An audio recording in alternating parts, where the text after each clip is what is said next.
What's up guys, it's Matt. Hey, just wanted to show you the greenhouse I was building. So anyway, I'm like halfway done. I should have made a video at the beginning, but here it is.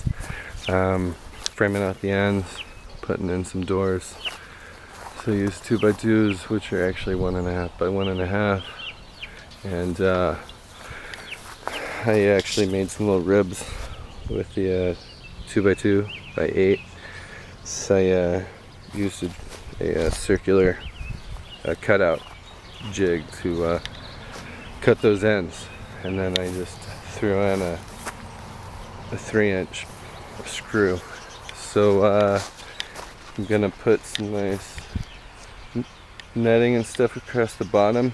That way we can open it up, let air out, and get it set up. So keep all the animals out. Get some watermelon, some delicious vegetables and fruit growing. So anyway, I wanted to show you how it's coming along and the progress. So it's lots of fun, loving it, living it.